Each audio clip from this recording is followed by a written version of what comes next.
What's the biggest show you presented? Like Wembley Arena. What? Wembley Arena, London.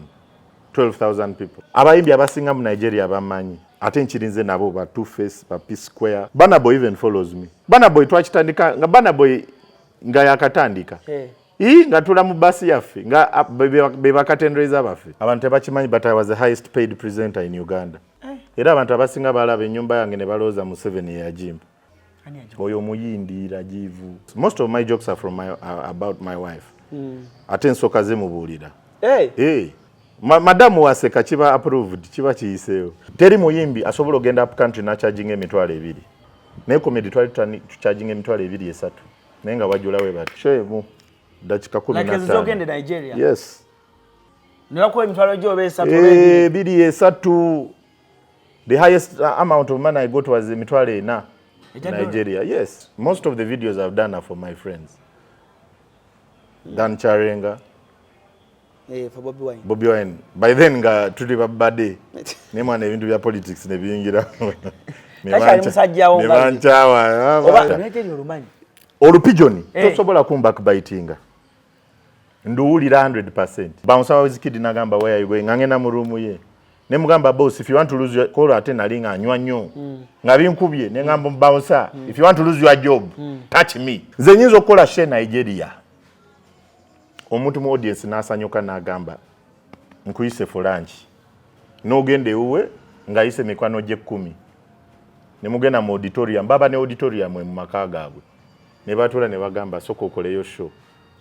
N'otandika ate omanyi n'asooka n'ajjayo omutwalo n'agukuwa. Onoonye ekifo eky'omulembe w'oyinza okuwumulirako ate nga kisangibwa ku lubalama lw'ennyanja. Winslow Luxury Suites. Kino kye kifo ekikkakkamu eri gwe anoonya w'oyinza okubeerako okumala ennaku entonotono oba ekiseera ekigere ng'olinga ali ewuwo. Kino kye kifo kyokka. Tulina amayumba agalina accommodation ey'omulembe nga mulimu ebisenge ebiwerera ddala 2, sitting room, modern kitchen, dining, closet engazi obulungi, ssaako toilet n'ebinaabiro. Ebisenge byaffe birabika bulungi nnyo omuli ebitanda ebya queen ne king size. Ekiseera kyonna ky'omala ng'oli naffe tufuba okulaba nga tufuna kutaataganyizibwa kwonna anti tulina standby generator, wifi ne DSTV ssaako ne laundry services. Tulina n'emmotoka ez'omulembe okwanguyizako mu by'entambula era nga tusobola okupikinga okuva wonna w'oli ne ku kisaawe erimu abava ebweru wa Uganda. Winslow Luxury Suite tusangibwa mu Jomai Estate, Garuga Entebbe. N'olwekyo gwe yandyagadde okumanya ebisingawo n'okubuukinga osobola tukubira ku noti 752 emu noti 8 nyemu oba osindika obubaka obwa WhatsApp ku +9 noti 83 2 noti 3 6 noti 2.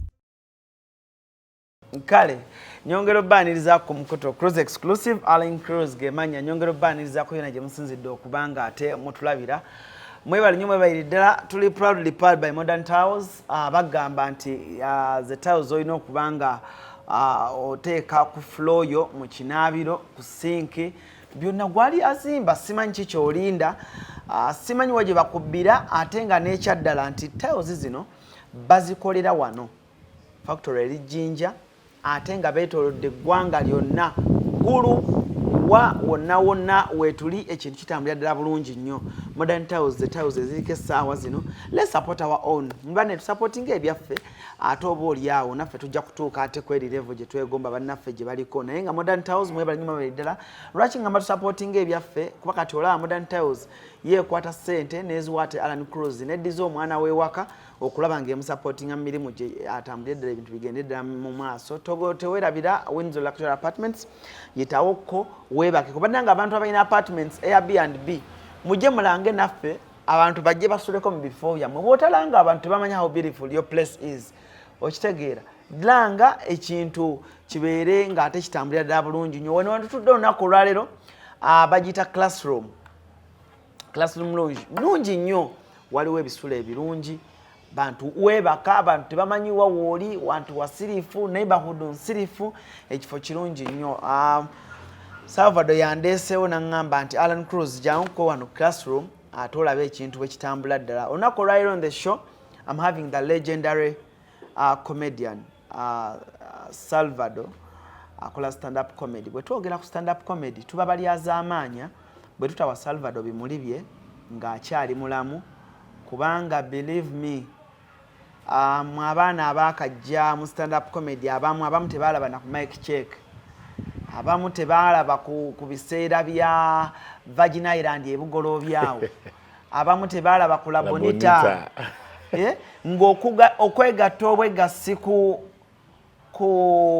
the crackers okuwa obuwi stage eyo Allah. But welcome onto the show, Salvador. Blessings, man. Blessings. Omanyi, this is my first long interview. Yeah. Jenso sokolako naawe. But abaana kyemmanyi abaana abamu bana abantu abamu bo balowooza nti maybe oba oliawo it has been a smooth road. No, it hasn't. Because abantu abasinga balaba success, balaba wetutuuse, tebalaba gye tuvudde, tebalaba the struggle we put in to reach where we are. So ate mbasasira kubanga that is the image gye tuportray nga kati. Omanyi omuntu tusobola kubeera nga buli ssaawa oyogera ku ngeri gye wabonaabonamu.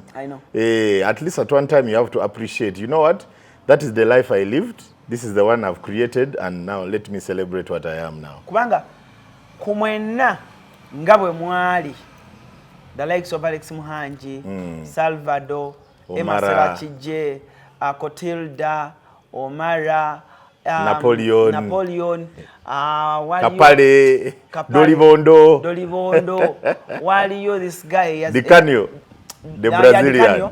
Waliyo no guy omulala bayali Ken Mulalu. Ken Mulalu. Gwe mwalina cream. Yeah. De la cream. Yeah, the crackers. Yeah, la bonita. Atalaba kweyo. Simalina ko. Ya la bonita. Ya crackers. Yali nchamo nyo.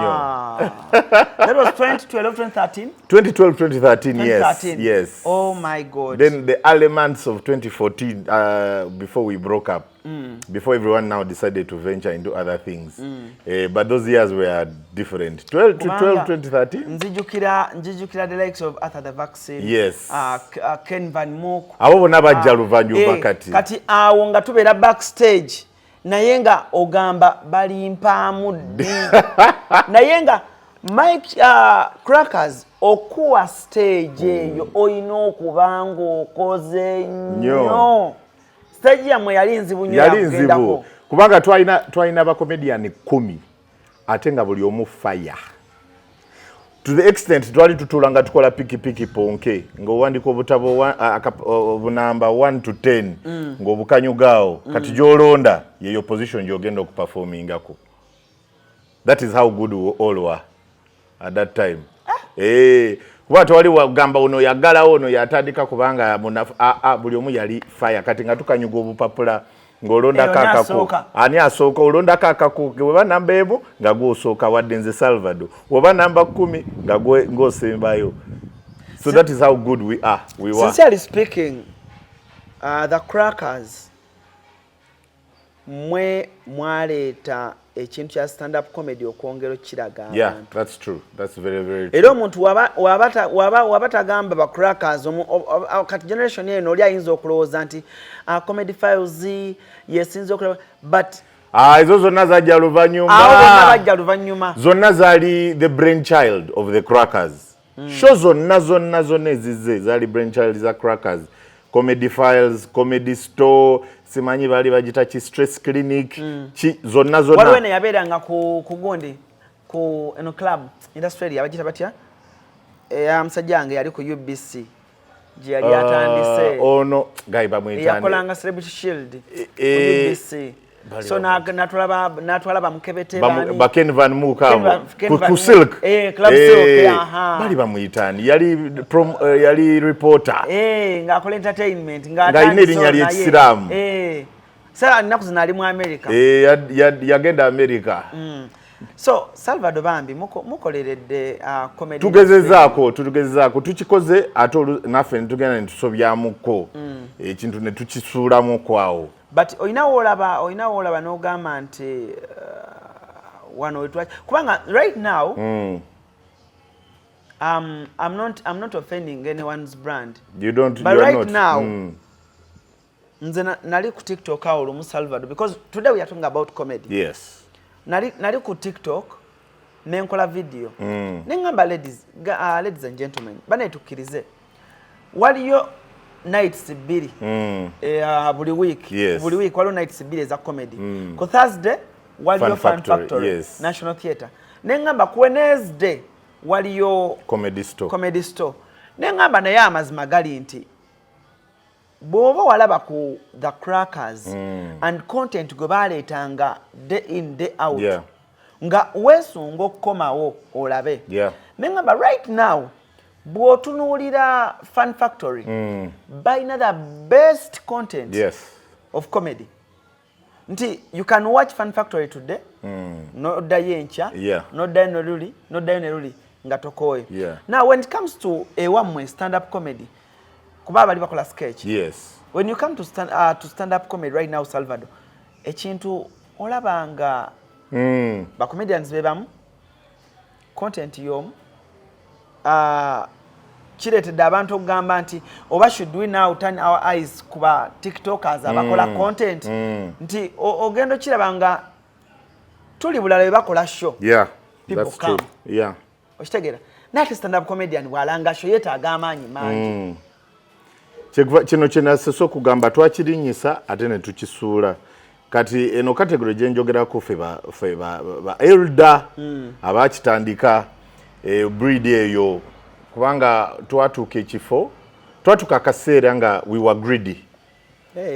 Waliwo twatuuka nga labonita tugiyisiza bubi. Labonita tuza abantu 905 naye waliwo twali tufuna abantu 1500 nga bamu batuula wansi ku steps. That's how big we were. Naye twali greedy nga tugamba bano tebamala nga ffe mu mutima gwaffe tugamba twagala kukulaga abayimbi kiki tuli. So manager omu n'ajja n'aleeta ekiteeso n'agamba mumanyi let us tap into the audience of the musicians. The only way we can do that is by adding a musician on our lineup. Okitegeera. So okukola ekyo remember audience yaffe gye twalina yali purely comedy nga bo tobanyumiza any other form of entertainment. Tewali music. Ate era Crackers temwaleetanga muyimbi. No, tetwaleetanga muyimbi at all. But eyo idea, eyo greed ey'okugamba mbu omanyi tulete omuyimbi agatteko ku audience yaffe so that tutandika okulanga mbu sold out oba tukyali awo tufune ekifo nga kiki nga kisinga kola bonito obunene because twatandika ku Ifendi's nefuuka ntono ku Centenary Park nefuuka ntono ne tugenda ku Labonita nayo nefuuka ntono ne tugamba kati tuddawa nga kati twagala kuteeka ekifo ekisobola okukuŋŋanya abantu nga 1500. Awo kati nga bw'oteekako omuyimbi namba zo osobola ozifuna naye mu kukola ekyo okuyingiza audience y'abayimbi omanyi audience y'abayimbi teri patient tayagala kutula wansi awulirize punchline story nga punchline eri at the end ayagala bino kiri kitya otandikira kuki ku vibe okitegeera so they were not patient so oba okyali awo okola show nga gaya atandika okuhekolinga hekoling is ngaye ngaagoyogera atokyasesa vaayo baagala muyimbi anti tebali patient so ekintu ekyo nekitandika oku-irritatinga audience yaffe eyaddala eya comedy ate remember abayimbi bajja n'ekigaali ajja n'abantu nga 3 nga bonna bali rawude baagala kuyitawo kati asanga gaya ayimiridde mu line agenda kusasula yenda ajja namuki. So that disorganization, that unruliness eya audience y'abayimbi yatandika okugoba ki audience yaffe ya comedy. Katwatuka ekiseera nga yes tuli kuseringa out naye nga tuseringira out audience yaki y'abayimbi nga gaya ajja n'abeera awo comedy gatamunyumira ng'alinze muyimbi we era omuyimbi kajjira ng'oyinza okubaawo because back in the day we twaleetera abayimbi be bali baggulawo show. Yes, ng'omuyimbi yatandika show. Naye ng'ogenda okulaba omuyimbi w'amalira okukola show nga batandika okufuluma. Kati gwe comedian ija ku stage abantu babadde bajjudde ate ogenda okutuuka ku stage nga almost 40% bafulumye. So ng'olaba ebirakalaka ng'ekintu ekyo kikumdemoralizinga. So abantu ne bagaana kati naffe ne bacomedian ne tufunamu ki emputtu nze sisookawo nja kusikola ki kuggalawo show. So kye twakola abayimbi ne tukola ki ne tubazza emabega nga be baclosinga ate mu kukola ekyo nga audience ejaleeti jukira twali tutandikanga saawa emu nga saawa emu shonge ejjudde laughter naye kati twatandika tukakisera nga tutandika saawa 3 kitundu kubanga abagayi balinze omuyimbi so nga tebagala kujja kulaba comedy bagala kulaba muyimbi waabwe jukira abayimbi tebayinanga platform nga fa babawa platform so ekito ekyo nekitukosa nnyo to the extent that audience ya comedy nekola ki eya stand up comedy nekita the reason why Fun Factory is still standing up today is what they call consistency. Yo yagamba ebintu by'abayimbi tetugenda kusigaza ekintu kyaffe wadde tulina abantu 10 wadde tulina abantu ki 2. So that consistency and the fact that basesa bali bagayi basesa nnyo the fact that basesa abantu ne bakola ki ne bagamba this is where we belong. Era comedian yenna wadde stand up comedian akola show ku National Theatre ejjuza kubanga eyo yafuuka nga fortress safe zone ya comedy audience kubanga tagenda kubayo n'omuntu ng'ajja abawa instructions kiri kitya alo muyimbe fenna tunayimba bo bajja bazze kuwuliriza comedy. So awo wetwakolera ensobi wetwayingizaamu music mu comedy fe generation yaffe fe abakyonoona. I am not afraid, I am not embarrassed to say this. I am just owning up. Omanyi wobo oyagala kusolvinga ekizibu olina okumanya kizibu kikiri. You need to know the cause and that was the reason. Even up to today mindset yange egamba wemba njakola ekivulu nina okubeerako n'omuyimbi. Kigenda kutwala ebbanga nzo kukola show nga tekuli ki. That's why ondaba kati nkola up country. Kubanga up country bali tebagala kumanya. Kasito gamba it's a comedy show. Salvador. Tonyumya abayimbi.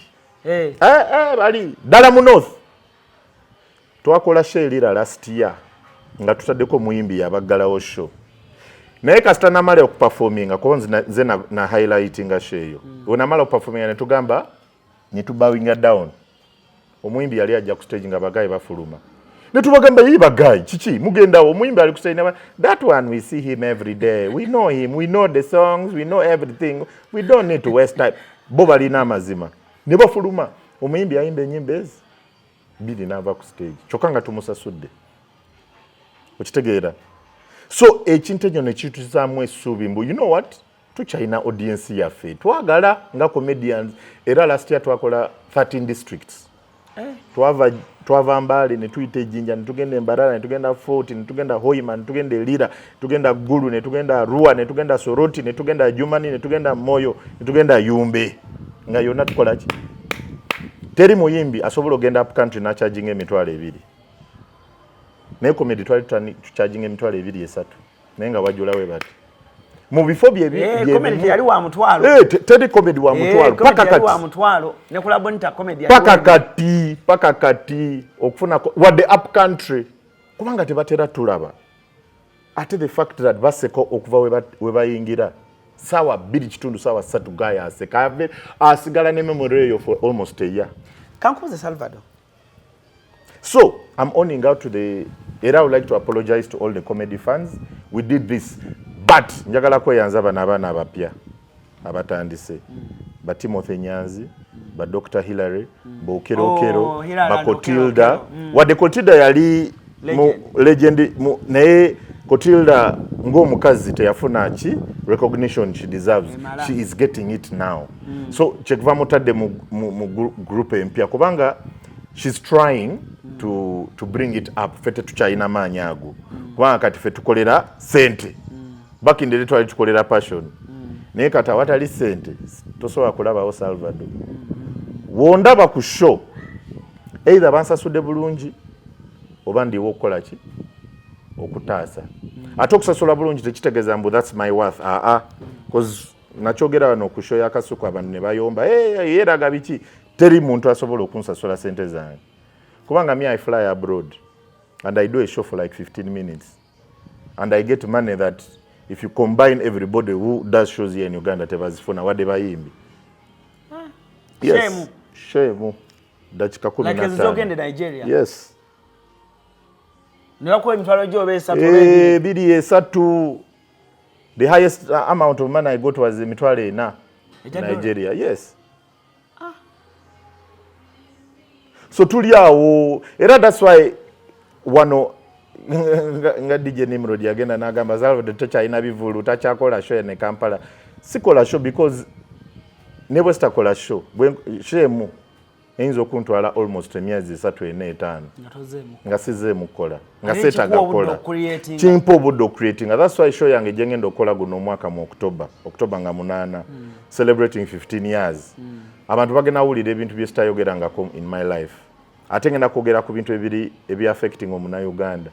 Omuntu agenda kutya cause mbadde nzimba sikoze one man show. The last one man show I did was 2017 so imagine okuva 2017 paka kati material gwenina so abana abato bebagezaako okubuilding ekintu fe nga legend. The only thing we can do is support.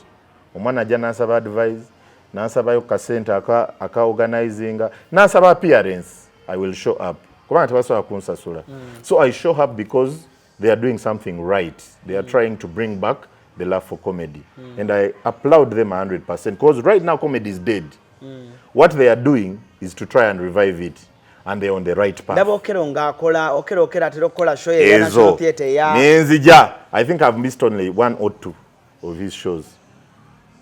I think atansasudde kubanga nange nkyayagala kulaga bana abantu abawogera ku social media Salvador takyaseza yaggwamu mba nange njagala kulaga abantu mbu nkyasesa so okero wampita mba manyi 1 it's a real comedy show 2 it's organized 3 I am going to show people I am still funny.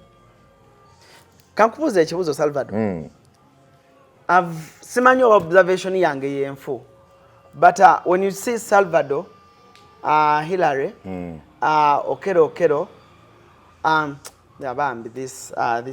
this lady Akite Bolaba Kotilda. Yes. Singa nkubuuza, do you think Northerners have the best comedians? I believe so. Because wolaba line up of the 10 most brilliant comedians in Uganda. Even Omara. Wolaba the line up of 10 most brilliant comedians in Uganda. The top 6 are from the north and the east.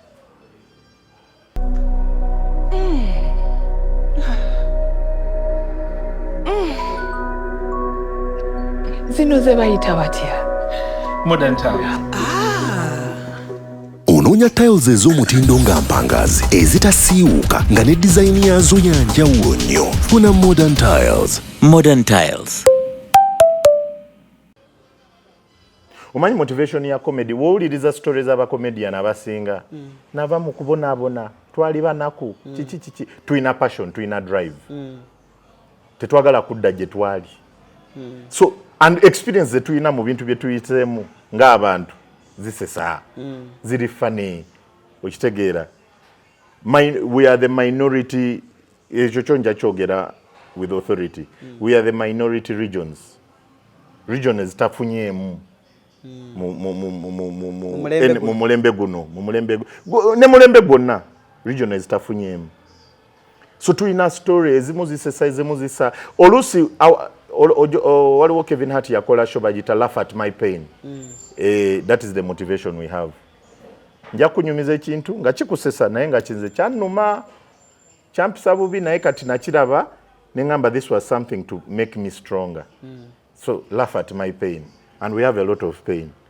kubanga lwaki nkubuuza ekibuuzo ekyo nasomera ku Bishop Spriano yes Changire somero ya aweruzira eyo nayo gye wali level twali ba pioneer yes 2000 because somero yatandika I think in 1998 or 2000 was it 99 99 kati fene tujoininga mu 2001 so waliyo 2 classes ezasooka fene tuddako kubanga eya A level lwaki nkubuuza ekibuuzo ekyo nasomera ku Bishop Spriano so Spriano gegamu ku masomero agalina abaana abanodhana bangi because of Father John ayegundi gye yali akola ya charity so nga mu dormitory tubeeramu nnyo n'abaana abanodhana naye nga balina very funny stories yes that's what I'm saying very funny stories kati abanodhana abo balina engeri gye banyumyamu stories zaabwe nga ziri so funny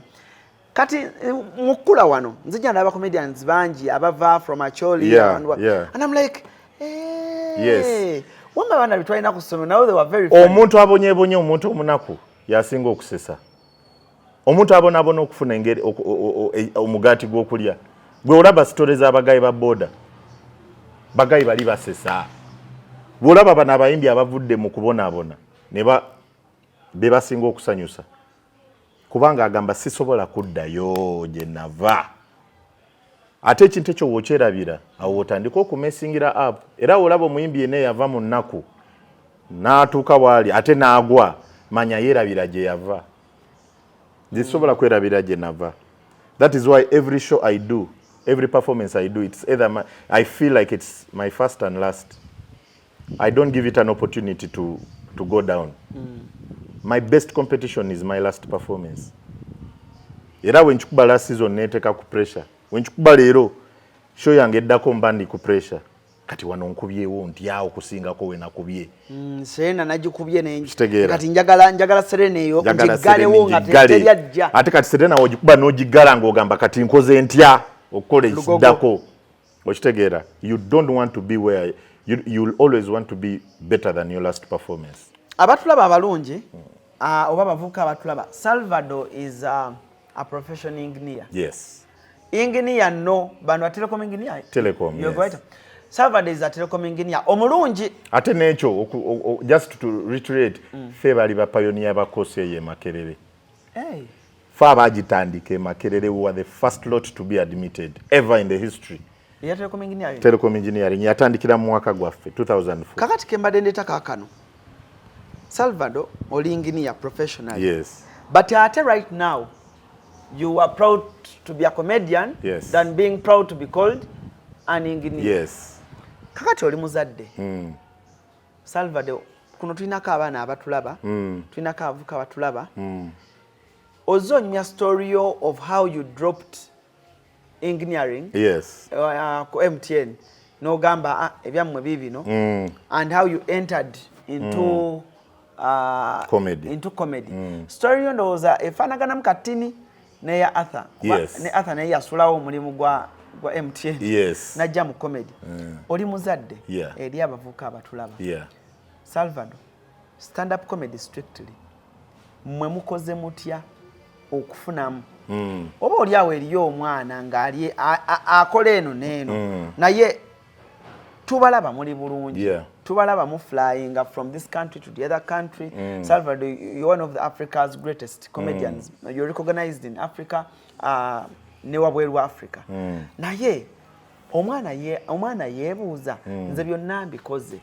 Oluzungu comedy w'oluzungu mukoze. But mu Uganda so far we have Salvador and Anne Kansime. Be batuuseeko nga bwe waligambye nti ku top nti bw'ogenda Nigeria n'oyogera ku Anne Kansime bajaga bw'ogenda Nigeria bw'ogenda Ghana n'ogamba Salvador they will say Salvador. Kakati omwana yeebuuza nze byonna mbikoze.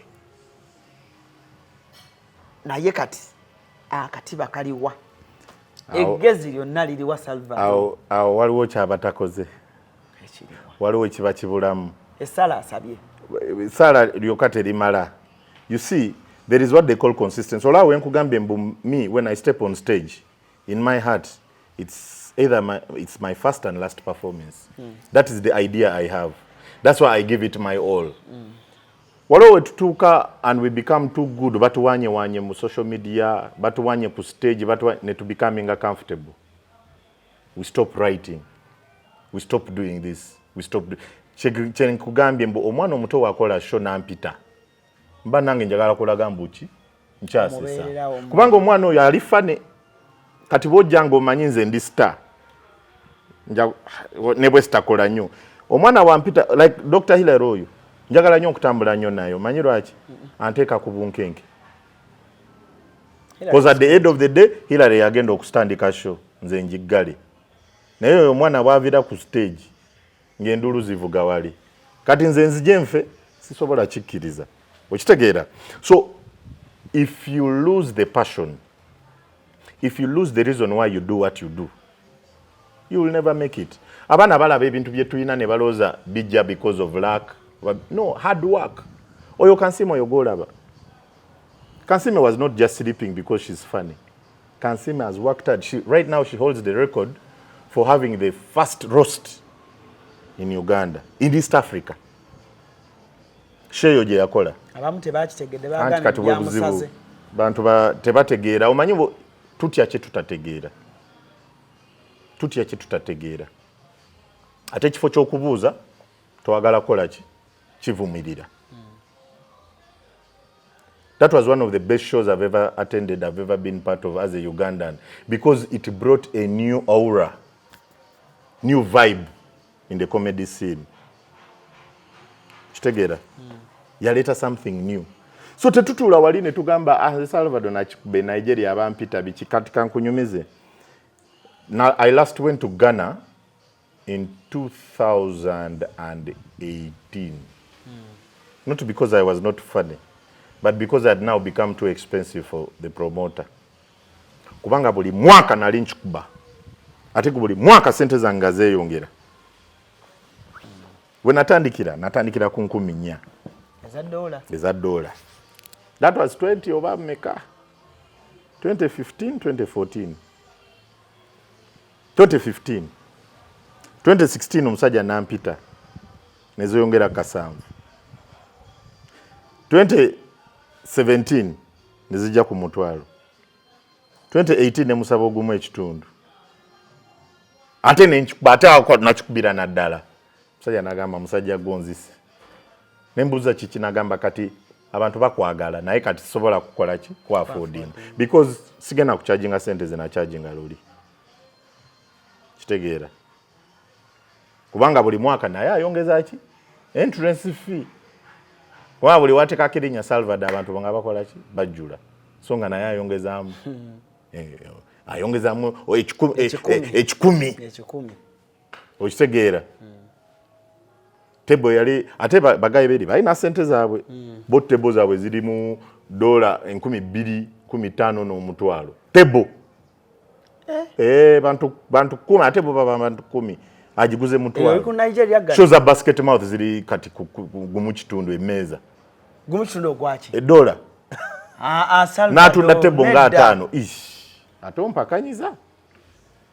Zenyizo kola she Nigeria.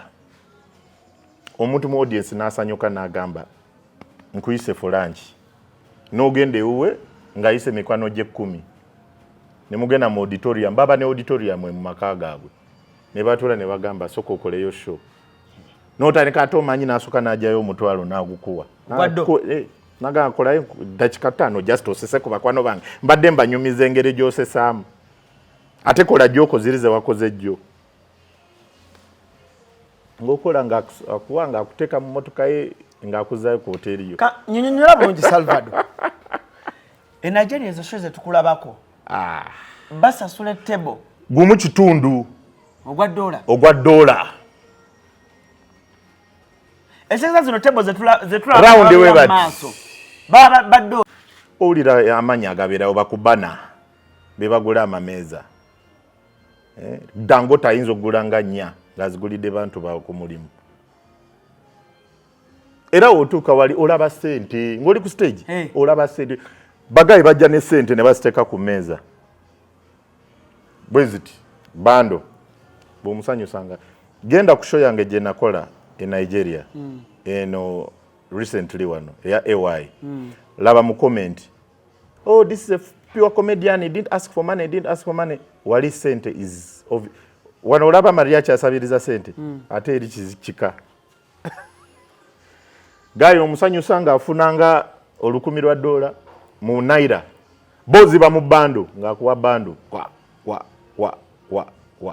era comedian amala okukola show ye ngakute bando we bati ngava ku stage Salvador abasajja eri ba comedians abatulaba abasajja mu batuuka mu batya bisima and hard work kubanga nalaba show ya nze abantu abo sibamanyi na kubamanya nze AY yampita nenzija nenkola show omusajja nakusiima omanyeri bayina culture y'okusiima omuntu bagala nnyo kabampani kati Salvador be kivulu abantu ne bakogerako nnyo nga aku inviting ewe nga bakubba ebifaananyi nga abiteeka ku social media Salvador paid me a courtesy visit.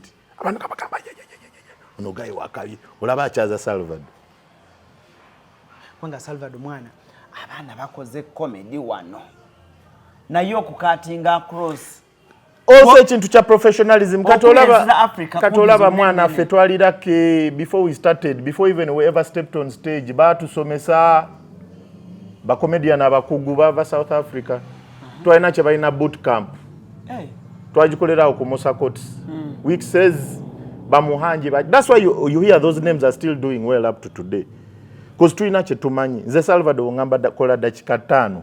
Njakola either dakika 5 oba dakika 4 mu obutikiti 5-8. Eyo professionalism. Nayo mwana yagala kufiira ku stage. No mugamba kola dakika 15. Buli bwasesa nga ayongeza. Ffe batusomesa kubanga wokola live show ne bagamba ina dakika 5. Gwe noyisaamu bakusalako. Stand up Uganda yo competition. Ngolabe essaawa eri awo nga bakuwa dakika eki okusesa abantu 1 minute. The longest time we did was 3 minutes. That was in the final. Audition yali 30 seconds. In 30 seconds you have to make somebody laugh. So eyo discipline tujina. Era omuntu wagamba kola dakika 15. Nze oyinza okumpa dakika 15. Nentuka ku dakika ye10 nenkuba punchline. Reaction ya audience nengamba togena kola joke gena okusinga wao nenkomao. Naye kati bana abaana abapya wafuna reaction eyo ngagamba banjagadde kaneyongereyo. Oyina show gye wakola e Nigeria eyo eyatambula ya ennyo gye wagamba nti Ramze mwali ku kisaawe. Awo kati twali ate joke eyo kyali gali mazima. Teyali na joke yali story. Oli serious? Yes. Mutuka ku airport. Tutuka ku airport. Fena tuli mu business class.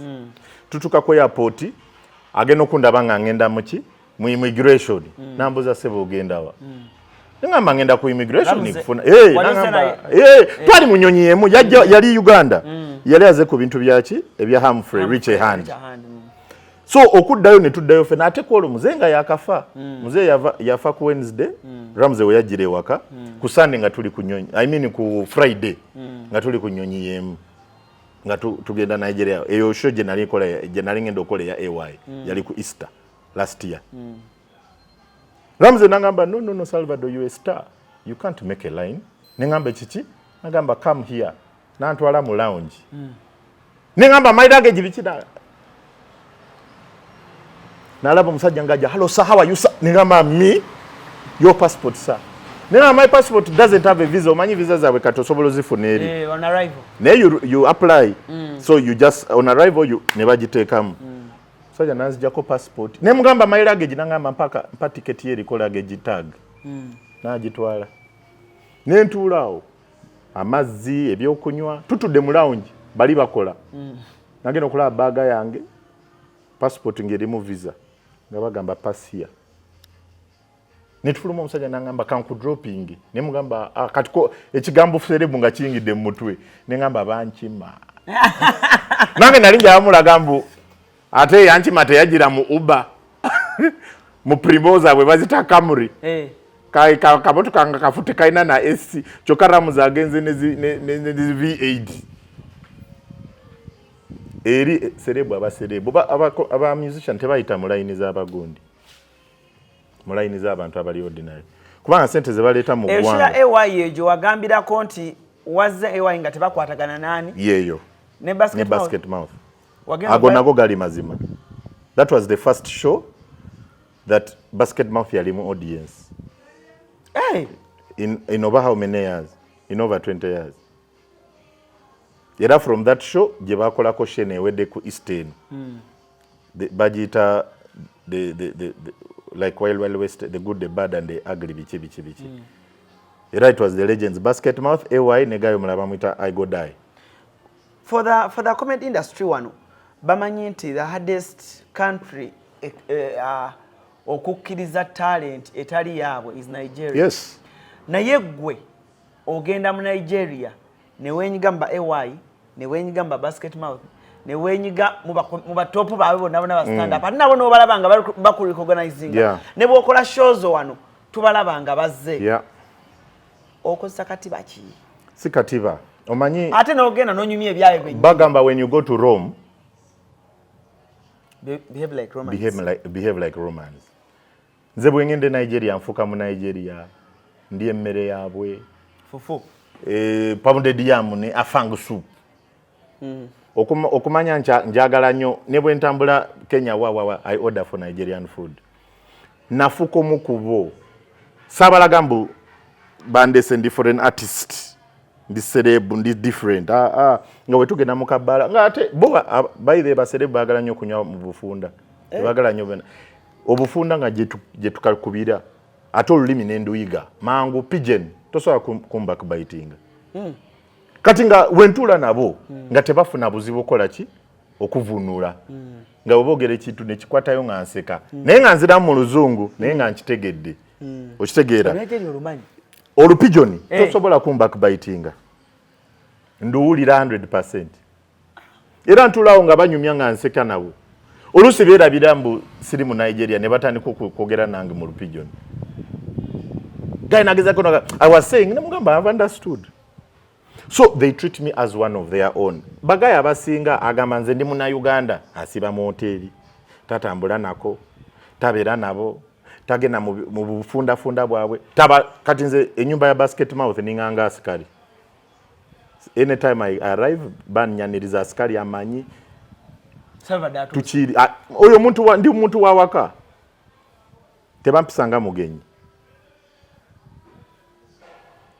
ntuuka nenyambuka mu kisenge kyabwe ngali ne mukazi we ne tunyumye embuzi nga bali mbuli nenkomawo wansi nentula mu ddiro nengenda mu fridge nenzjayo kyenjagala nengenda mu mfumbiro nenfumba emmere yange wange emmere yabwe esinga era mu piripiri mungi oli piripiri muzibu Esi mukasiakano kankwanjulye mamiga gyesi abakola emiramu education gajesi zonna mu Uganda baina tablets z'abaana zonna mu bikanga samusanga apo oligimo ate nga baina n'esina keyboard baina ebimotoka by'abaana ebimundu essaawa bags z'abaana bottles container ng'ogasseko ne building blocks baina headsets z'abaana baina smart watch zonna ate nga ziri oligino baina wireless charger ate nga basisinkanibwa wali ku Pioneer Mall edduka li PA11 ate ng'osobola bakubira ku 0703-69-69-04 gambye ekikwasagana education gadgets zonna oyina kwekwata mami gadgets kubanga yasinga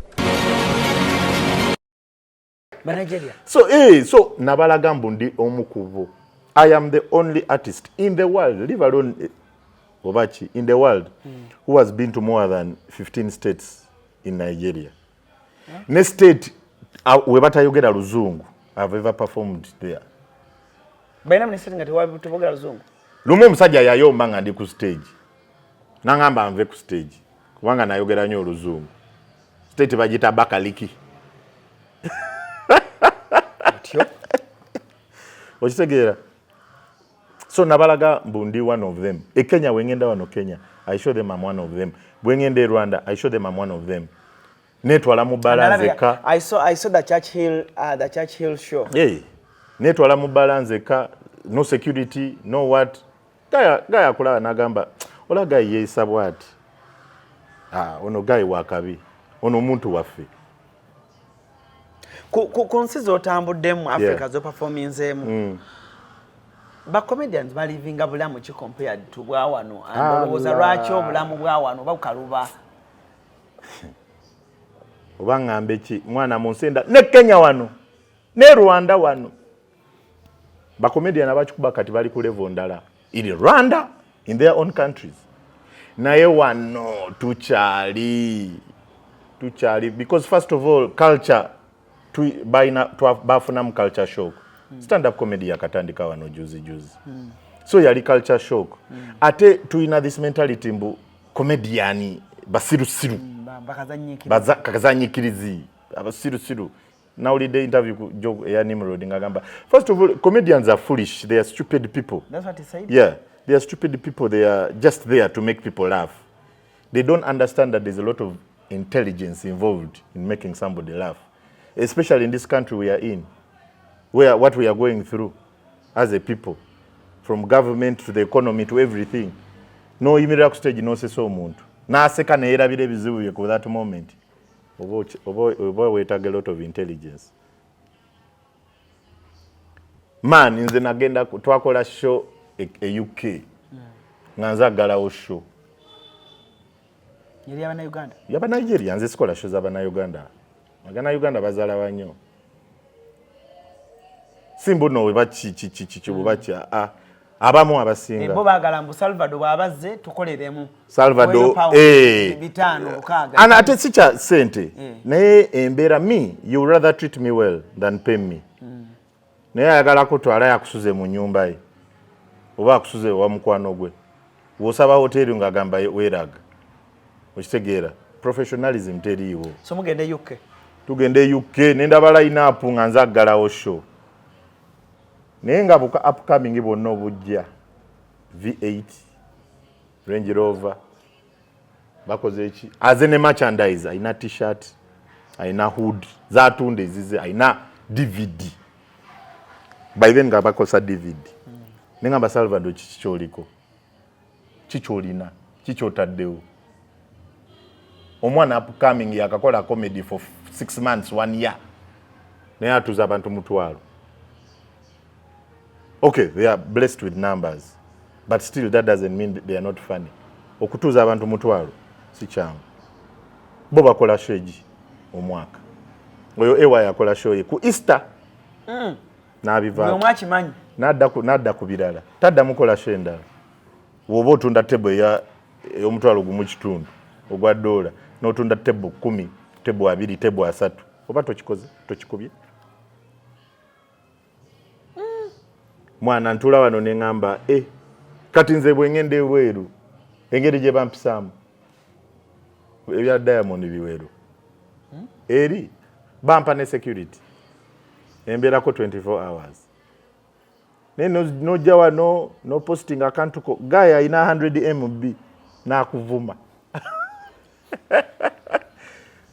yakoze eno tukoze tugabane n'akuvuma.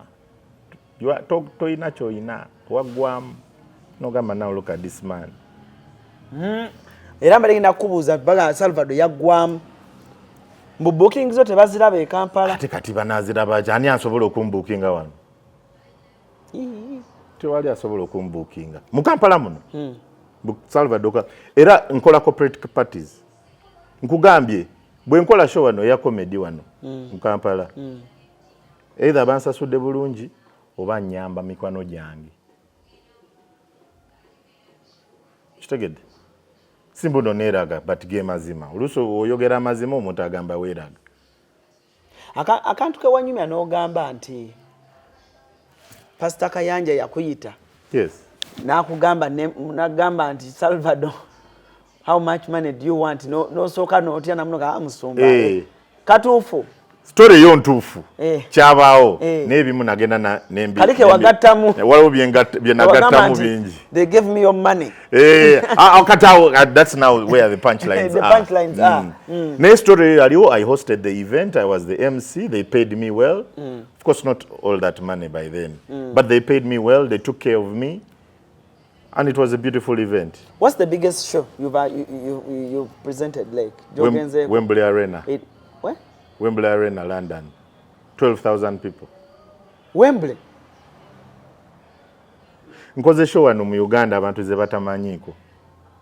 Naye bw'ozoogerako baganga Odula. Yeraga. I am the first comedian to ever do CAF Awards. CAF.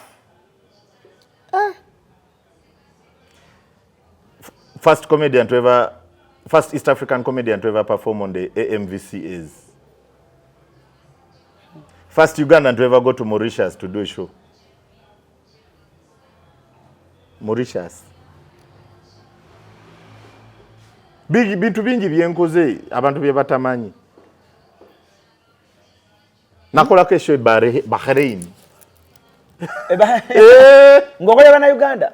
Mixed nze nkugambye sikola shows abana Uganda. Nkola shows ziri international ziba mixed race, mixed culture. Turkey, Bahrain, Cameroon. ate nga boogera Lufalansa. Wabavuga Cameroon. Hey. Star kyasinga mubastabe tulina mu ggwanga wano mubastabe tulina mu nsi. Star ki yali akuinboxinzeko n'asiima enkola yo ng'oggyeko bacomedian banandyo like wow. Ba comedian abasinga. Ng'oggyeko bacomedians. Mubayimbi. Mubayimbi Mr. Easy. Okay. Techno. Burna Boy even follows me. Burna Boy twakitandika nga Burna Boy nga yakatandika. Nga tula mu basi yaffe nga be bakatendereza baffe. Kushoze Nigeria 2014 2015 Burna Boy nga atulerie mabega nga ffe tutulawana abantu batulabe. Abayimbi abasinga mu Nigeria bamanyi ate nkirinze nabo ba Two Face ba P Square.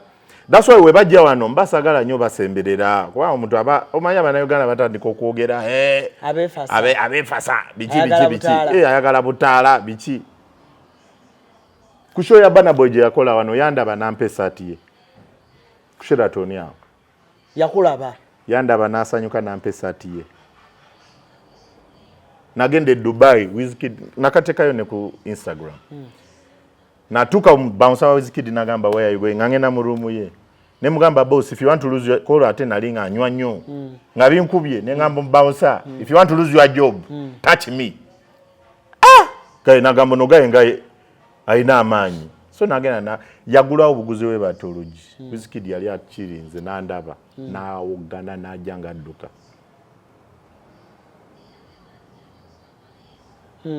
Abo bachali bange. I think the only person I've never had a close connection with is Davido.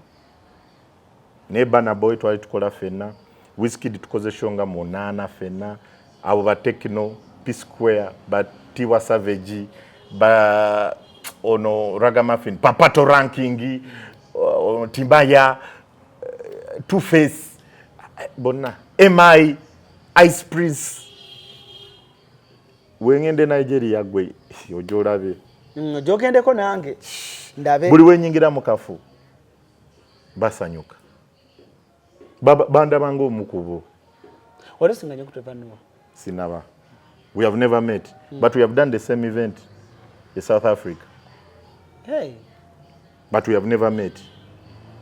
Kati ye fe twakola she ye misana bajita yaina day ye. Yali festival. Friday, Saturday, Sunday. Friday waliwo abasooka ba South Africa, Saturday fene tukuba, Sunday ye nakuba. So tetwesisinkana. Oli fani eri abaana bo. Are you a funny dad? I don't know how to say I'm just a dad, a normal dad. I don't know how. Are you a funny husband at home? Yeah, of course. Most of my jokes are from about my wife. Atensoka zemubulira. Hey. Hey. Madam waseka chiba approved chiba chiyiseyo. Oyina joke je wakola and nalaba abantu mu comment section nga bagamba oba how is Salvador's wife feeling. Thank you. Oyina joke je wakola no gamba banange oba wajukola Nigeria. Wajukola no gamba mbu you were so ugly and when you you started wondering iyo omukazi ono gwe nina tabanga nimba. Thank you. Nogenda mu wetu nuli amumira bwoti. Zimubulira nsoka zimubulira bwaseka nganjikola. Mbu Salvador you ugly. Mbu unogamba how did I get this beautiful wife I swear. People work hard.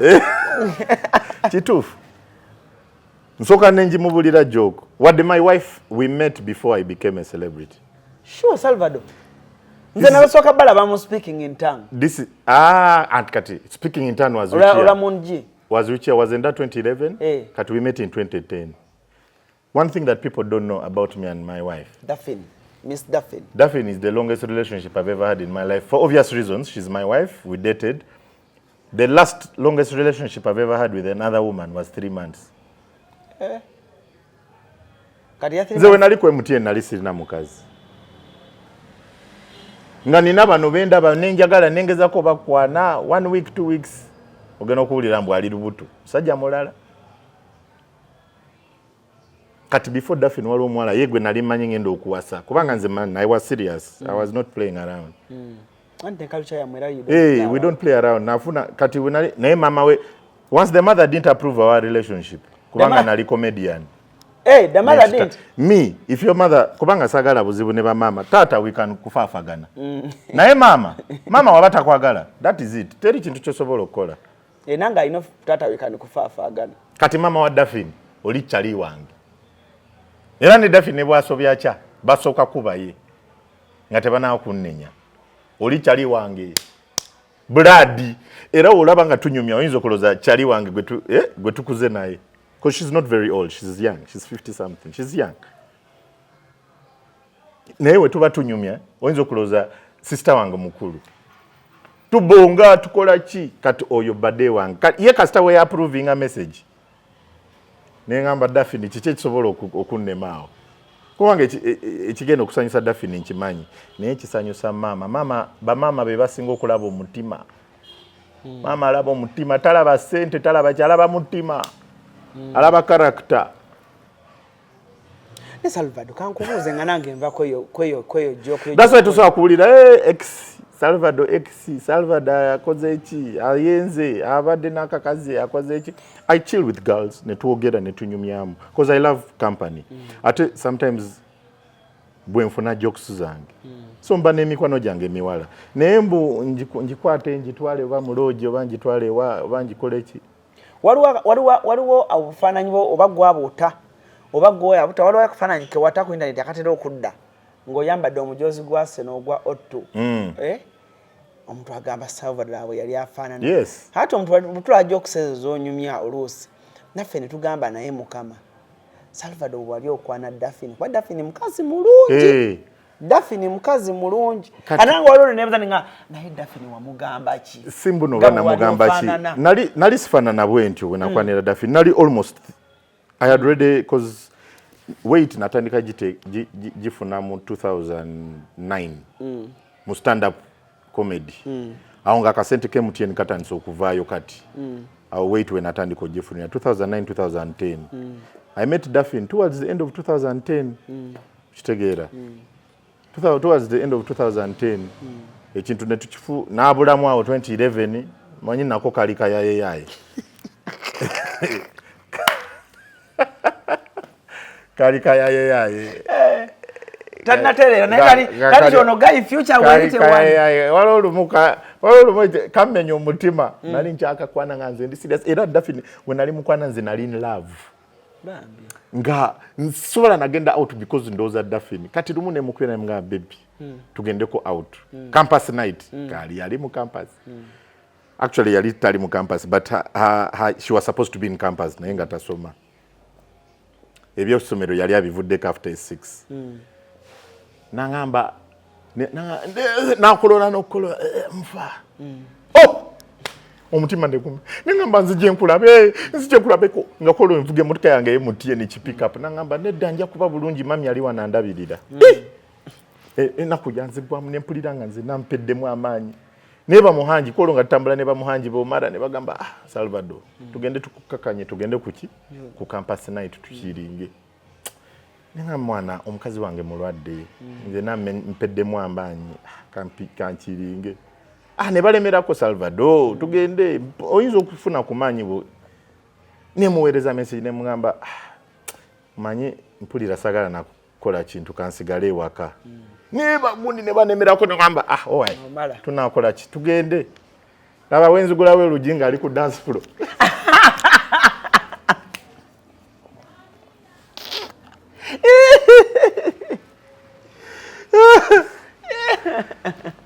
nagwera mudala amanyi ate bwe yandaba bwati nayingira wings nentunula nenfuluma mwanje nagamba laba omwala watutidde naiti nayomba wo ne basuka ne bamukyawamu awo netuvaayo kati saddamu kwogera naye until 2012 awo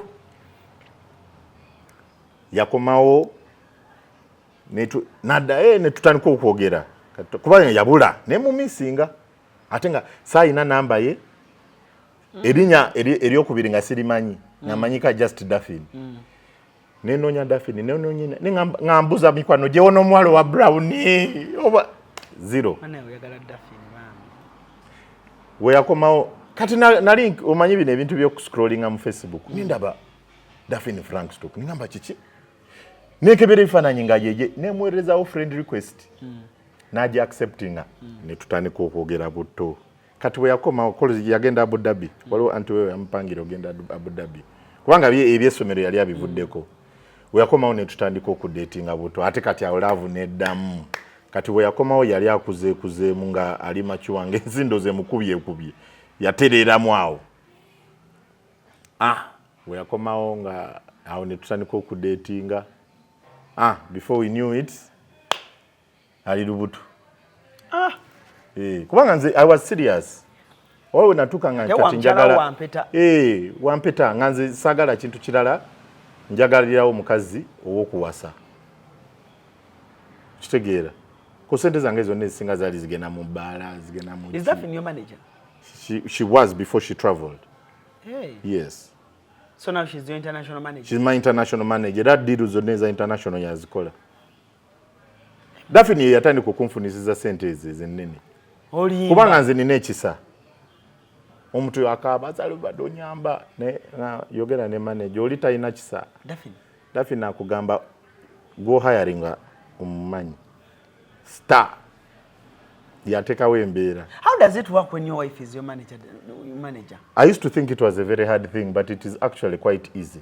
And financially, it's the best decision you can ever make because bino ebintu ebyokusaba sente n'ogamba tolina n'anyiiga tebibaawo. Abaziraba. Teziriiwo. We zibaawo aba akimanyi naye. Shekazani wano we yabeereranga wano nga wane wakera ye manager wo.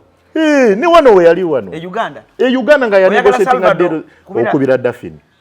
Numbers ezali ku social media platforms zange zonna. Now that she's in Canada, it is hard for me to use her because kati sawe no bazukuka buzuks. Atoli ayinza kuba yakubye dda. Okitegeera. Oli ayinza kuba yakubye nga etamba teyitamu. Audiru nefa. So I had to put back my numbers. Yagambye ligwa yagala ennyumba ya A&B nga buli kimu kyonna okisanga munda nga n'ojja n'omwagalwa buli kimu kyonna kigenda maaso n'okubanga kiggwa bulungi oba n'obanga ova bweru nga weetaaga wogenda otuukira buli kimu kyonna kwegamba osange nga weekiri ennyumba ebeera buli kimu kyonna kye weetaaga just kiba kyetaagisa gwe kujja n'ogenda maaso n'okunyumirwa ekifo kyaffe kisangibwa ku Namugongo Road okumpi n'ekyaati y'Abakatuliki okkirira ku St. Kizito Lwanga Road oba otutuuseeko oba n'otunoonyako ku namba zaffe ez'amasimu okumanya ebisingawo nooti 785 37 92 29 oba noti 700 39 02 oba plus nyanya 74 72 31 84 nkugambye tulina ne CCTV coverage wifi coverage internet ebeerako 24/7 ate nga nyongera okujjukiza osobola n'okuyita ku email yaffe pikato694@gmail.com ogeye buli kimu kyonna amasavu mayereere. Waliwo lwetwali by the way nze big up to you Daphne. Waliwo ka story ku watunyumiza nga tuli ku ssanyu. Wali oganye omulimu gwa ssanyu. Yes. Mu COVID. Daphne n'akuba emmeeza. Daphne yagamba osirwala biki? Osirwala biki? Anti wewe walayira mtogenda kudda ku radio. Nagamba si mbuno just radio. Nagalayira asiriddamu mu employment. Mbunina bossi. I report to somebody oba biki? Ne COVID humbled me. COVID-19. Zoyo musajja Rajiv, may his soul rest in peace. Yanzija mu bwavu. I would have gotten depressed in COVID. Daphne yali lubuto. Entertainment industry bagigadde. Buli kimu kiga. Gwe lubu nalwana entalo okugenda Tanzania to make some money. Sikato ngende busi ya mpitire ku boda ninye basi through Kenya ngende Tanzania okola show ngate wali sente naye omulimu ogwo Rajiv gwe yampa abantu tebakimanyi but I was the highest paid presenter in Uganda. No one, I don't think anyone will ever make the money I've made. Maybe eventually. The time I was at Sanyu, they took care of my children's fees, they took care of my house. Era abantu abasinga balaba ennyumba yange ne balooza mu 7 ya gym.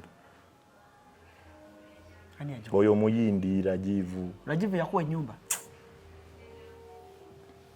endaga waliwo endagana gye twasayina okutwala kusanyira kwegayira yanegayirira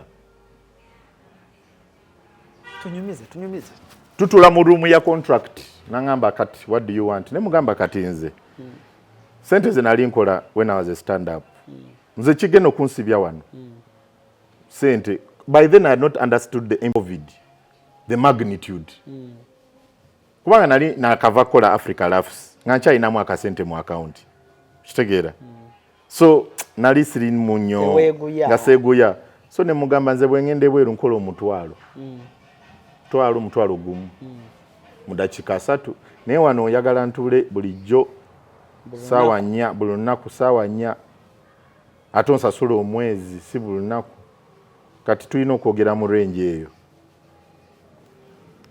checked what else nengamba ekiki kino nengamba ekirala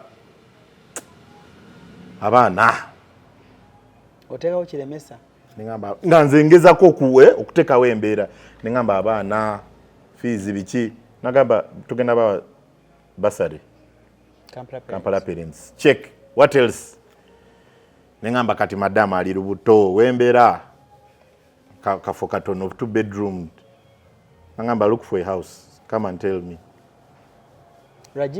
Rajiv Ruperelia omugenzi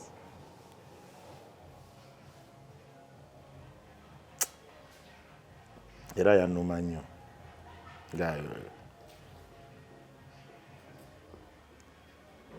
yankolera bingi vaku just sanyu Africa Laughs ye yagiteekamu amaanyi foundation yange nze nkola nnyo charity by the way needs be posting nina ennyumba amaka gagendabirira gentera okusupportinga simbuno ngalabirira nga supportinga enansana endala lijinja balabirira abaana balina special needs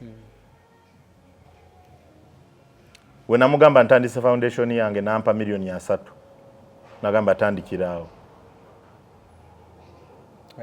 wano wetwakola charity football match for that home nembawa milioni 3 because foundation yali bagitaddemu sente show na I divided some of my proceeds to those 2 homes on my show the 2017 that's when I launched my foundation but I had been doing era ye yangamba you are doing charity but you can't do it alone you need support nalikuwa ngamba if you start a foundation register na bichi I will support you era yan supporting you were the highest in Uganda omuntu anafuna sente zange agena kutwala a long time bagayi bali milioni 10 milioni maybe 15 okusinga sava awe twakola naye kusanyu nga gwe etoke lyo ddene ondabirawo okimanyi nze nali nsala wani ajja kusanyu ani atajja okimanyi nze nali nsalawo awo nawe twachapira naye awo nawe twachapirawo nga opinion yange mataringa nga bambuuza ono asobeza tumugobe bwe ngamba ye aba atema bane wajjanga ku machanga gwoli musanyufu oloza lwaki bagayi bonna abasinga bali bantyawo kusanyu era we nagenda abasinga banene basanyuka kati bano abakoligi bange bawulira bubi ebintu waliwo byanguya ebintu nganze nkubira boss direct si bino ebya kwitiramu oba manager oba supervisor oba kya nze nkubira Rajiv direct ngamugamba kati every month I had to write a report ebirungi n'ebibi kati bonyiza ngamuteka mu report ngayita meeting ngantula ngambuza what happened ngamugamba ono fala yakoze ABCD tokiddamu kale mugende mukole oli yali kyali wange omuntu waba yakuwa ennyumba yali kyali wange nnyo muntu wange nnyo ne kasoro akubambi ka inspiring nnyo nti Daffin said gwe ssebo va mu malala yangamba va mu malala shows zange zisooka the first 2-3 months Daffin yali ampandikira content sure Esasa ku radio. Okimanyi ku sheyo naina kati kano sobola okwogera kuba sikyaliyo. Naina segment ya later. Ebbaluwa. Njijjukira. Kimanyi nga Daphne ya pastori ngazijja ku prime.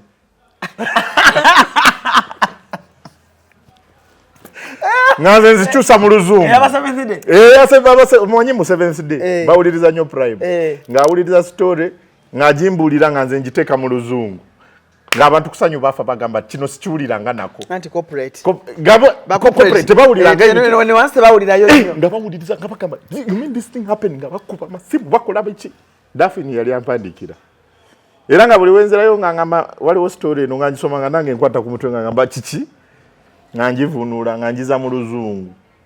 Neka nkubuuze Salvador. Gwe bayita Sebagala nga nze mwita Fred. Describe Daphne mukyalawo. She's my rock. Wow. She's my rock. I don't know what else to say. She's my foundation. Katonda ba Salvador nze nyumba. Naye kwe ninye ye Daphne. Without this foundation I will sink. Kitegeeza lolo obeerani wakandoza nomenyekamu. Olaba kati ebiseera ebisinga the reason I don't go out. Namanyira nnyo okutambula nnyo ne mukazi wange. Yeah, by the Salvador. Yeah. Wali otambula nnyo ne mukyala. Yeah. Nga wekitabuka ekintu ne kikwatayo nga mugenda mu motoka awo nga mukisotinga nga mukomawo ne kuba ebbaala. Salvador li ne katotuuka wali ogenda olaba akawala akayonyi ne kakuyitako n'ogira n'okaleka ne kagenda ate tunakola ki? Okaleka. So sikyagenda out ebyo ebyokugenda. Era wondaba out manya mbadde n'ekivulu. Mbadde ne gig. Kati okudde waka nga mpitirawo. Naye mbu nze nyambale ngende. I think the only place I can go nga kintutte rugby. Oyumira nnyo rugby? Nnyo n'amaanyi. Vibe eri ku rugby yakabi. Ate bakwano bange abasinga bentera okukiringa nabo bantu ba rugby nnyo. Comedy ono Salvador. Ofunye like biki byobeera proud n'ogamba nti wow Alan oba n'abalabi abatulaba oba n'ali atandika leero byoli proud n'ogamba mba kusigala mu engineering simanyi oba wano nandituuse. My family. Sikiwoba na nze ne Daphne twandiwangadde singa nali engineer. Sikiwoba nandiwangadde. Because ekintu ky'obwenzi gye kiri kingi mu industry eyo mu profession eyo. Kubanga ebintu tobiraba nga toli star ng'oli nomo naye when I was exposed to so many things. Abalungi mbalabye, ababi mbalabye, abalina empisa mbalabye. So I've had a huge sample of space. Naye kati wali ng'oli engineer osiba mu mirongooti. Ogenderawo tunolaba akakazi akalungi akalina akabina kali shaped nga oba oyagala. Naye kati bonna mbalabye abanyenya ku stage abakola ki okiringa nabo backstage obalabye nga bakyusa nolaba nga there's nothing enticing enemo. Kati kyenjagala magezi birowoozo character. Okay, nga tunatera okuba nga tumaliriza Salvador wakasanya movie makers international movies sinaba kukola waliwo gye nakola naye teyavaayo. Teyafuluma because samaliriza role yange. Waliwo awo director yagenda n'afukamu unprofessional. Nakuboggolera? Si kumboggolera. Wali nali star nga tosobola kumboggolera. Naye yaŋŋamba nzije n'engoye zange. I act in my clothes. Yaŋŋamba funayo esati ya black biki. Ne ŋŋamba international movie gye bataddemu ssente bweti temulina wardrobe. Ate nga tugenda kushutingira Karamoja. Ne mugamba you are joking. But I have done animations. Voiceover. Voicing. I've voiced for Disney. I've voiced for Disney. Tuina cartoon eri okubagiyita Kizazi Moto. Kati fe Kizazi Moto ba animator ba Africa okukola animation. Kati wano fe tuina bagaye the Malinga brothers, Robin and Raymond. Batandika company yabagiyita CRUZ. So they were chosen to do for Disney. Disney ne international gyowulira bakole animation. Kati fe yafe bali bagiyita Hada Boy. era baagala ogiraba mugende munonye Kizazi Moto episode I think eri number 8 bagiyita Hada Boy kati nalimu okitegeera dashiki I think bali bampita dashiki so na voicinga gundi eyo I voiced for Cartoon Network dinako gundi oko Trash Can and obahu bajita Trash Can and Pepper Boy something boy and Trash Can kati nali Trash Can waliwo endala animation zenkola so I am more inclined to do more voicing than acting kubanga I don't feel like I'm a good actor sinaba kwefiiringa nga actor kitwala ky'okuteeka mu video zetukulaba mwezi munga yo video vixen mu video Tom Peter Vixen siberangako Vixen I feature because I'm an artist I am not I'm not paid it's not Vixens is their profession eyo profession yaabwe era batule waka ne balinda abantu babakubire muje mubere mu video eno nze I feature because I am an artist kitwala ki sim not that most of the videos I've done are for my friends Dan Charenga for Bobby Wine by then nga tuli babade ne mwana ebintu bya politics ne biyingira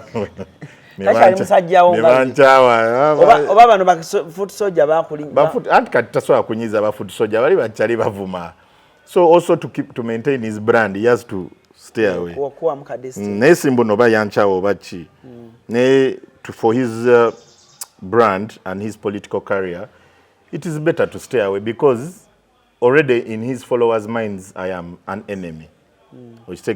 So what will your followers say if you keep on chilling with me? Atenga bo banda banga you are what? You are enemy. Yeah. But guy wange. Yeah.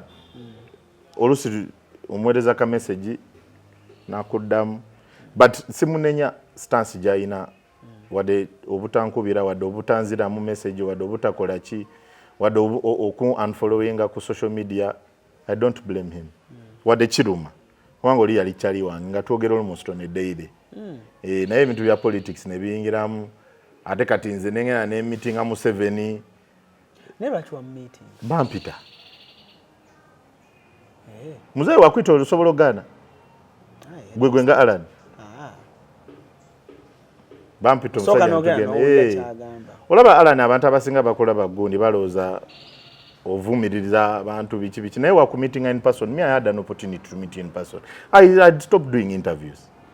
When was the last time you saw me on an interview? nakulani Douglas ku NBS kati waliwo abantu besasobola kugana because of their professionalism and the fact that I know them on a personal level but DJ Roger was my official DJ for all my shows but Pasi by MC Masi so I mean DJ Masi bona bachali bange Douglas.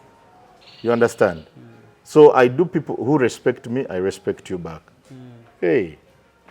Abantu bakuvuma Salvador. Katolaba one of my closest friends is Dan Magic. Hey. Oli tubonga. Sife na bava West Nile. Teri kisobola twawula. Era namugamba yesimbe we nebi. Walaba video eno. I am very serious. Nze njamu wagira. We yesimbawo. Nze nina bachali banga be NUP. Nga tuli wetuti Luyomba Godfrey oyo mfa naye era gwe ngendo kwa kaloli because that's where I vote from Bugolobi Nakawa East nekati Salvador kankuzeyo kamutumalirize when you met the president weyogerako weka wayogera ku bizibu bya ate nayogera tewayogera Salvador oli omusajja ayogera byonna bye wazena agamba javu agendayo ate abasinga baba bagenze kusabiriza zisagenda kusabiriza kintu kyonna gobo atuuka bali bakuyitidde ki bampito omusajja yasoma story yange ngawe na shiftinga omanyi waliwo akaseera yali agalanya abaana abavubuka ba youth era nga bogenda ku State House ba youth mu abasembayo kubanga nga bamuzaamu amaanyi omanyi abeerawo nawulira stories z'abagayi naseka so meeting abantu ba minister ba ambassador biki mangu muizo kugendayo saa mukaga ne emisana ne muvayo saa 8 ezekiro nga mulinda kubanga ayagala nnyo okuwuliriza abavubuka n'ebintu byabwe kuba abavubuka tebalimba boogera mazima. So we natuukayo omusajja yayogera ne ngamba omusajja tumuvumira bwereere. N'ogamba otya? Omusajja tumuvumira bwereere. Yambulira ebizibu byayitamu nga president. Si mbono yalina otubuulira naye ekyasinga okuntiisa bwe yayogera ku relationship yaffe ne Rwanda. Kimanyi twali tugenda mu lutalo ne Rwanda. N'omusajja yatubuulira embeera gwe natya.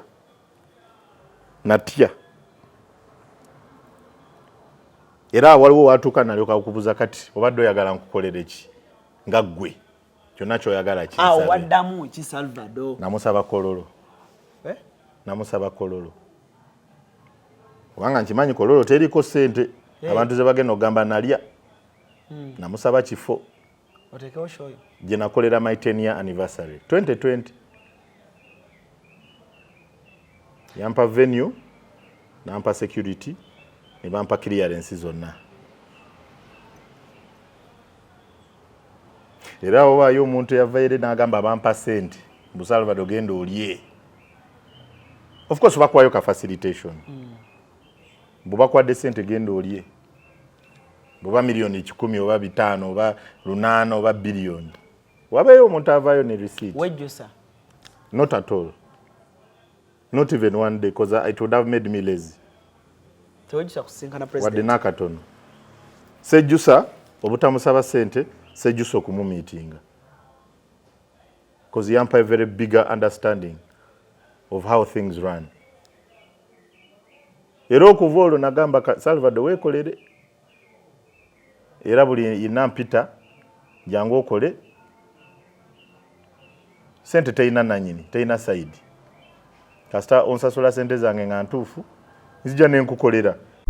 Wano ku Hasi Beauty Parlor tuli bakafulu mu kulabirira n'okuyoyota ensusu. Tukola facial ne tukupepeta ka face ne kawewera nga aka baby. Tusiba n'okola enviiri mu buli musono songa mu kukola pedicure ne manicure tuwekansa. Tusala enviiri mu buli musono. Ate bwe kituuka mu kukola makeup tetumanyiyo mulala. Tuli muyenga ku Tank Hill Road okulira na Italian supermarket mu basement. Essimu tuli ku noti 72 682 953. Teweerabira saluni egenda okujjayo bulungi bwo n'ekitiibwa kyo ye Hasi Beauty Parlor, a world of beauty. Wano nakakola birthday za General Salim Saleh 2. Naye nenkola birthday omuntu nanvuma. Ogenda atya? Oye! Kola birthday ompita olabo basijje. Tompadde kintu kyonna, tompadde alternative. Naye oyombera. This is how I make my money. I'm an MC. I'm a host. So when somebody hires my services, abantu bagamba you are conscious. Feno tunyigirizibwa. Munyigirizibwa ani? Nze. Fe tukuwa kasente koko. Ani? Fe. D. When was the last time you gave me money? You nga Alan. Olaba wogamba fe kati tuve ku bantu gwe nga Alan. When was the last time you ever gave me money? Olaba videos zange ku YouTube sente zigenda wani? Zigenda kuna nyini channel. Ninako channel ku YouTube. Era abantu abampa sente be bajja ku show zange. Naye nkola shows meka.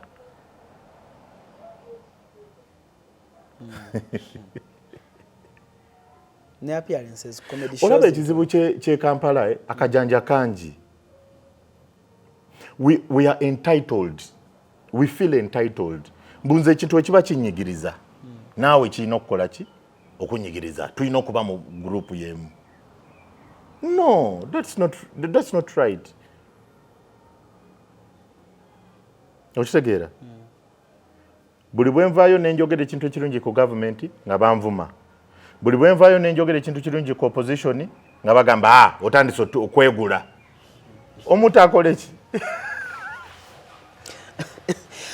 Okitegeera? Me, I speak what I see. Wano navayo nengena nempana nga already but connecting the national grid. nze nasomera Koboko 4 years nga tukosa Tadoba nali Koboko nga wakyaliwo entalo in West Nile nasomera Koboko nga tutambula sawa 18 to 20 hours okuva Kampala paka kutuuka Arua. Yes, it has taken 40 years, but you don't want me to appreciate the fact that I can go to Arua and I have lunch and I come back and I sleep in Kampala in one day. Yet it used to take me 20 hours to just reach Arua. Nasomera ku Tadoba, Olivo yonna Tadoba. Then you want me to complain because they have given us electricity because they took long? Nasomera ku Bunkenke. Ngolusa ekiro musula mu dormitory emu ne babateekako abajaasi okuba protecting. And you want me to complain because now I can move in Arua and West Nile and Koboko any time of the day? Abantu beddeko. So me, when I start appreciating the things I have gone through, totandika kutandika gamba oliwa NRM Museveni apologist bamulika bampita bamulika butulika you don't know what I have butulika bamulika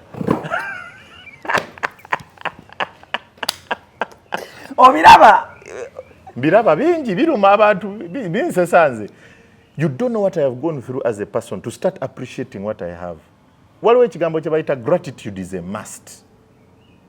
Singa omanyi gy'ova ne wooli kati. The fact that you can wake up every day and you can hustle and survive in the day. Be grateful.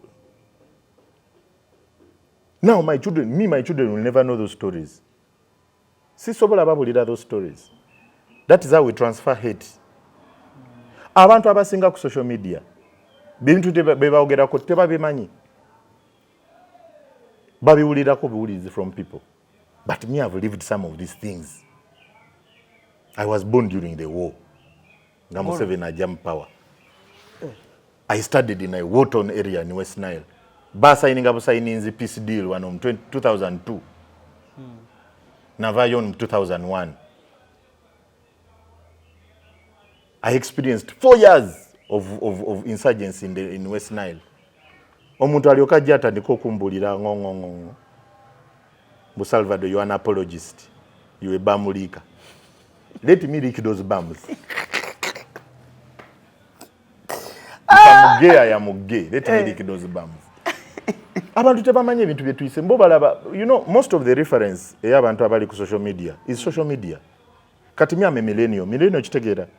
There are 3 generations. Waliwo Gen X bebazadde baffe. Then waliwo ba millennial emyaka gyaffe. Then waliwo ba Gen Z. Ba millennial byonna babirabye. The biggest enemy of a Gen X, Gen X, is the Gen Z. Because Gen X wagamba in 1985 yoyo muzeyi Museveni. Gen Z agamba biki byonyumyako. 1985, what the hell are you talking about?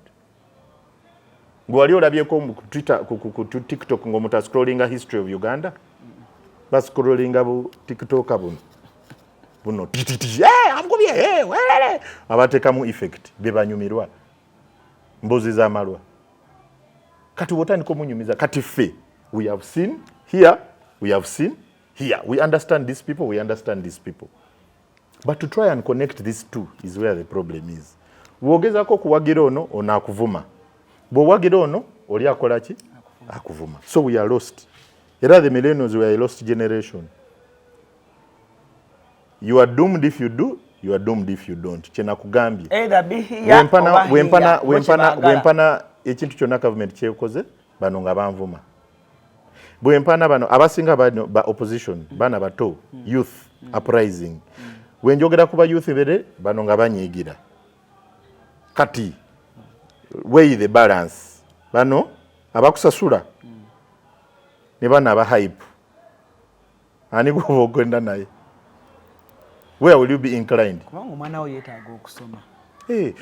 Omwana wange nze ngena musomesa how to appreciate life without depending on anybody. whether government, whether use the means you have to survive. Use the means you have to survive. Kale, omugenzi yakulekera ebbaluwa oba twalaba oba bbaluwa yali fake omugenzi Rajiv oba yaleka kiraamo n'agamba Salvador kulumbe lwange ojjanga n'osisa ku bantu waliwo akumwenda akatambula ku social media. Is it true? Yes, it was on my wedding. It was on your wedding? Yeah, I was his favorite comedian. This is one thing you need to understand. To the extent that neno show jembadde ngenda okukola already yali aguze emmeeza nnya nga mpadde ne accommodation for my guests nga already approved ya ku simu. Abantu bange basinga ndowooza y'obusini abacomedian bange basobola okuspeak basobola either kuspeak resort kuspeak apartments either one pewo oba kitanti. So yawandiika naga Salvador bwenfanga era nali South Africa weyafiira nalina show kyampisa bubi nnyo tewasobola kikola kyampisa bubi nnyo nalina olunaku lwennyini we nalina performance weyafiira. bwakoma wagendako kulaasu nagenda ewaka kumpi nsuleyo era banyaniriza muzeeyi n'angamba n'okuŋŋamba I am sorry I know how this guy meant actually is the one who introduced me to the Ruperelia family. Nga nze nyingira buyingizi ennyumba yaabwe any time of the day. So he was not just a friend, he was a brother. Era omulimu gwa ssanyu we namugamba economy eguddewo and engeri gye ntambulamu I'm going to be unfair. Nangamba you're a very honorable man. Kubanga I would have stayed. Nga nkola byange nga nyingira because for him he could not fight. Yes, nga capital enakola era ne capital nabagamba bagayi I am very unfair to my other two colleagues because I live, I work 3 days a week and yet you pay me full salary. It is very unfair. So omusajja yangamba you're a very honorable man. Era ne team eri okukola kusanyu nze nagirecommending. Yeah, morning show. Yes.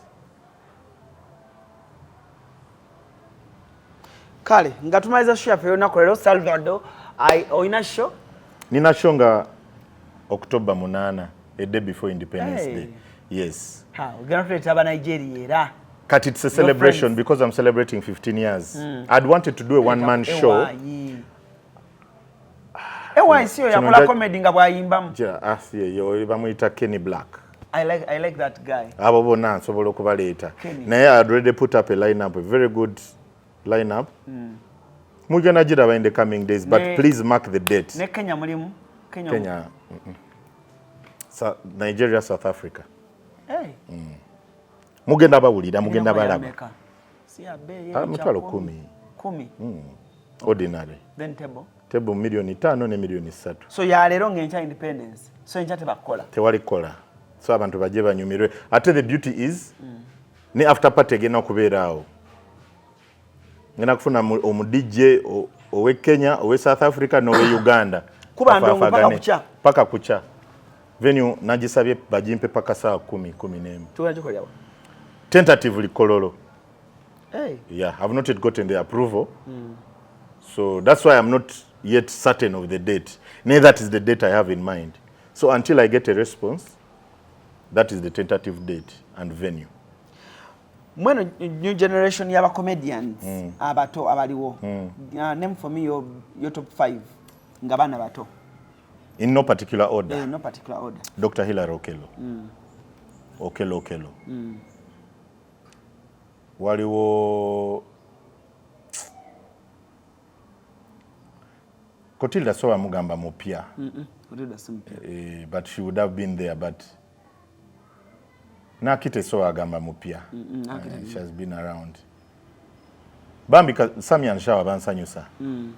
I like how they have become aggressive. Sammy and Shawa. Waliwo bana bala bangi ba optional Alani ba Uncle Maka Badon Andre Badon Andre bansanyusa but Kalera naye Kalera nsanyusa Kalera twakola shows embali ne Jinjo on my tour very hilarious man very funny. So there are guys who are doing well. Who is the most successful local comedian? Muguno Mulembe. Waniwaka. Atabuka nnyonyi negogama notunaga botunira olugendo lwe yavudde kuba gobaddewo. Obuzibu I don't know gye bavudde. No like olabe game bwezetandika kwa mbaddewo mu stand up. Of course Mariachi has his consistency shows sajja avuga emero. Abuze nansa najimazeyo. The guy is hardworking. He's very, very hardworking. So Mariachi ye muligeyo is something else. Mwabatambuddeko abantu ambaga Mariachi kyakola kikyamu. Ekyokusaba ssente, ekyokutambula abantu nga basaba ssente. Mwabagenze mwabatambuddeko abakoze international show. Gambye kiri global. Nakunyumiza about Nigeria. Oluseke lutambula. Allah. You see, what you give is what you get. Mariachi wasaba sente tebazimuwa? Bazimuwa. Buli wozimuwa taddemu kusabe? Odamu. Mulekera omuwa sente mulabo oba nagenda maaso nga asaba. Simple. He does what people want. Kale, sagala kusukako wano. Thank you so much Salvador. Chakavi. Akadde company, I don't take it for granted because you're a big brand. Ate kino tokikolera buli omu. That's why oliaja gamba nakola ALLANCRUZ mpako interview. Sibuli wamu. But thank you so much. Abalabi bafa abalungi abaddewo okuva gye twatandikira okutuuka obudde buno nga tumaliriza mwenna mwebaliri ddala ennaku z'omwezi nga 8 tugende tuwagire Salvador. Ekifo tekinabeera confirmed but the list of the comedians nga mumanyi international comedians bagenda kujja coverage ejja kubaawo okuva ku kisaawe Entebbe and buli omu tumwanirize then let's go. So the show is going to be 80% comedy, 10% music. Okay, 20% music because the 20% includes DJs, a band, and a top female artist from Nigeria. A top female? Okay. And the reason I'm saying from Nigeria is because Mukwano Gwange. So Yampa de Offer. Boy. Mazima wangu. Sagala kusuka. Sagala tunde ichalo chombokolo chonna abantu ngana babantu batunde Salvador. Ombokolo. Egenda okukigugulinga. Ombokolo. I'm tired of explaining it. Olozamala kakozesa ebigambo byenjiyamu. Bana promote nze ombokolo. Sagala kusuka kwa nona kwa elofo na musebulungi mwera. Wano ku Hasi Beauty Parlor tuli bakafulumu kulabirira n'okuyoyota ensusu tukola facial ne tukupepeta ka face ne kawawera nga aka baby tusiba n'okola enviiri mu buli musono songa mu kukola pedicure ne manicure tuwekansa tusala enviiri mu buli musono ate bwe kituuka mu kukola makeup tetumanyiyo mulala tuli muyenga ku Tank Hill Road okulira na Italian supermarket mu basement essimu tuli ku noti 72 682 953 teweerabira saluni egenda okujjayo bulungi bwo n'ekitiibwa kyo ye Hasi Beauty Parlor, a world of beauty. Onoonye ekifo eky'omulembe w'oyinza okuwummulirako ate nga kisangibwa ku lubalama lw'ennyanja Winslow Luxury Suites. Kino kye kifo ekikkakamo eri gwe anoonya w'oyinza okubeerako okumala ennaku entonotono oba ekiseera ekigere ng'olinga ali ewuwo. Kino kye kifo kyokka tulina amayumba agalina accommodation ey'omulembe nga mulimu ebisenge ebiwerera ddala 2, sitting room, modern kitchen, dining, closet nga z'obulungi, ssaako toilet n'ebinaabiro. Ebisenge byaffe birabika bulungi nnyo omuli ebitanda ebya queen ne king size. Ekiseera kyonna ky'omala ng'oli naffe tufuba okulaba nga tufuna kutaataganyizibwa kwonna anti tulina standby generator, wifi ne DSTV ssaako ne laundry services. Tulina n'emmotoka ez'omulembe okwanguyizako mu by'entambula era nga tusobola okupikinga okuva wonna w'oli ne ku kisaawe erimu abava ebweru wa Uganda. Winslow Luxury Suite tusangibwa mu Jomai Estate, Garuga, Entebbe. N'olwekyo gwe yandyagadde okumanya ebisingawo n'okubuukinga osobola tukubira ku noti 752 emu noti 8 myemu oba osindika obubaka obwa WhatsApp ku +1 9 noti 83 2 noti 3 6 noti 2.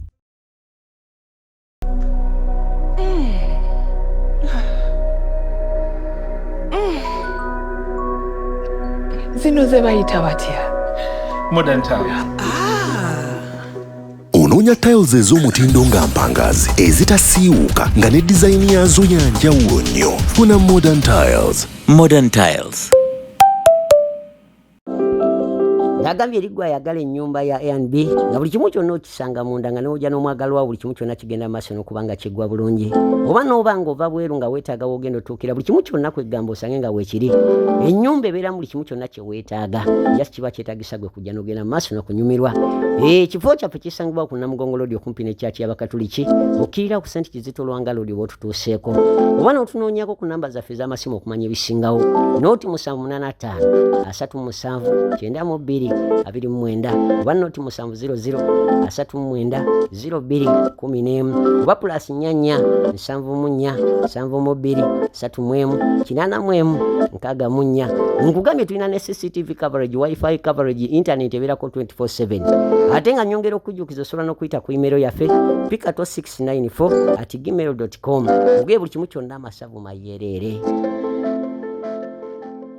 Esi mukasya kano kankwanjulira emamiga gy'ekisi abakulembera mu education gagesi zonna mu Uganda balina tablets z'abaana zonna mu bikanga syamusanga apo oligimo ate nga balina n'esiina keyboard, balina ebimotoka by'abaana, ebimundu, essaawa, bagisi z'abaana, bottles container ng'ogasseko ne building blocks, balina headsets z'abaana, balina smart watch zonna ate nga ziri oligino, balina wireless charger ate nga basisinkanibwa wali ku Pioneer Mall edduka li PA11 ate ng'osobola bakubira ku 0703696904.